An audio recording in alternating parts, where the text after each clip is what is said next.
നമസ്കാരം. നമ്മുടെ സംസ്ഥാനത്ത് കുറച്ച് ദിവസമായിട്ട് മഴ തകർത്ത് പെയ്യുകയാണ്. സംസ്ഥാനത്തൊട്ടാകെ നാശം വിതച്ചുകൊണ്ട് ഇപ്പോഴും നല്ല രീതിക്ക് പെയ്തുകൊണ്ടിരിക്കുന്നു.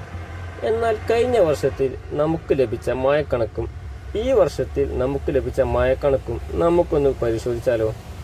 ജൂൺ 1 മുതൽ ജൂലൈ 18 വരെയുള്ള ദിവസങ്ങളിലെ മഴക്കണക്കാണ് നമ്മൾ ഇനി നോക്കാൻ പോകുന്നത്. കഴിഞ്ഞ വർഷത്തെ മഴ നമുക്ക് ഈ വർഷം ലഭിച്ചു. കേരളത്തിലെ മൊത്തം കണക്കും നമുക്കൊന്ന് നോക്കാം. ചില ജില്ലകളിലെ കണക്ക് ഞാനിവിടെ പറയുന്നു.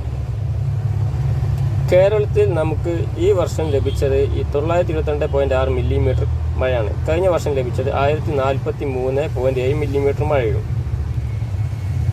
കോഴിക്കോടിൽ 1305.2 മില്ലിമീറ്റർ മഴ നമുക്ക് ലഭിച്ചു ഈ വർഷം. കഴിഞ്ഞ വർഷം 1414.3 മില്ലിമീറ്റർ മഴയുമാണ് ലഭിച്ചത്. കാസർഗോഡ് 1355.6 മില്ലിമീറ്ററും കഴിഞ്ഞ വർഷം 1565.9 മില്ലിമീറ്ററുമാണ് ലഭിച്ചത്. കോട്ടയത്ത് ഈ വർഷം 1013.3 മില്ലിമീറ്ററും കഴിഞ്ഞ വർഷം 992.4 മില്ലിമീറ്ററുമാണ് മഴ ലഭിച്ചത്.